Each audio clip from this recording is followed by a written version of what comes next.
Hey everyone, Brandon Schaefer here, and in this video I kind of want to simplify things for everyone because I know a lot of my videos can seem kind of complex, I guess.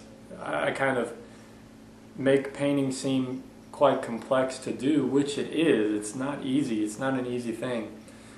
Excuse me, but I'm hoping that this video will help you to see things in a different way about painting and nature, that it's only light and shadow. So that's all you got to think about, is that in a painting you want to make sure that you distinguish between light and shadow, because if you don't do that, then your painting's not going to look realistic like nature, because nature, or even something man-made like light bulbs, there's light and there's shadow. So on this planet, that's what there is, and every time your brush hits the canvas, try to think of whether you're painting the light or you're painting shadow. Now there's different kinds of light and all that, of course. There's reflected light, and there's different colors, there's warm, there's cool, there's neutrals. Of course, all these other things play. But the important thing to realize is the separation between darks and lights, light and shadow, so that you can have a realistic looking image. And you want you want the separation to be interesting.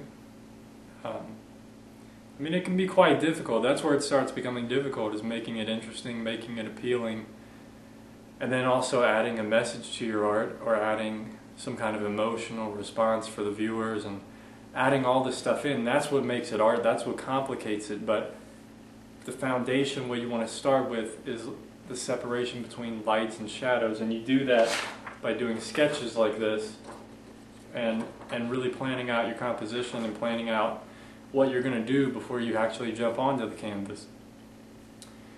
And there's so many people that send me emails and pictures of their work, and this is the one thing that everybody can improve upon, including myself, is getting that light to show through in your work, that natural light that looks realistic, getting the image to look realistic and believable. And that's the separation between the lights and the darks. And that's the one thing in all beginners' work that I see, and even in my older work, is that there is no separation between the lights and the darks. I wish I could. I mean, when I start doing the critique videos, you'll see, and I'm going to point it out almost every time, is that there's no separation between the lights and the darks. They're using the same value in the light as they are in the shadow. Now, how can that be? How can there be the same value? There's never going to be the same value in the light as there is in the dark. That's why there's a separation. Somewhere there's going to be a line like this, and there's going to be light, there's going to be dark. There's no value in the light that's going to appear in the dark. It's going to get close, of course. Once you get close to the border, they're going to start getting really close. And of course there's going to be extremes where something is really, really bright and something is really, really dark. So be aware of that, because I get so many, I just see it in every picture. Someone does like a waterfall with the forest behind it, or trees or something, and the trunk is all one color, one tone, or they do like a white stripe down the side, or like a light brown for the light. And you know, there's just a lot, they didn't know about the light and the shadow and the separation and the neutrals and the highlighting and the darkening and all this stuff. So that's something very important, and not only in the beginning stages of a painting, but if you've been working on a painting for a few hours, it's always good to reinstate the lights and darks, because when you've been working on it that long, you've done so many different tones and so many things, it could start to look muddy, and you start to lose that separation. So it's always good to go back and say, okay, what's the light, what's in the dark, let me bump it up a little bit, let me reinstate a little bit. Not to overdo it, not make the lights so bright, depending on what light source you're using, or what kind of light it is, but to just kind of reinstate it even in your mind, and try to see if it's coming across in your image. So that's something very important. I just wanted to let everybody know the two worlds of painting, the two sides. There's always two sides to a lot of things. There's neutrality, there's saturation.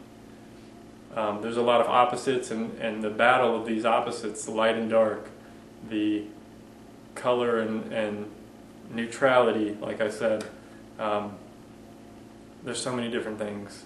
The thickness of the paint and the thinness, and walking this fine line of all these different things. But light and the dark, that's the most important thing, because if you don't have the separation of the values, no matter what colors you use, it's not going to work.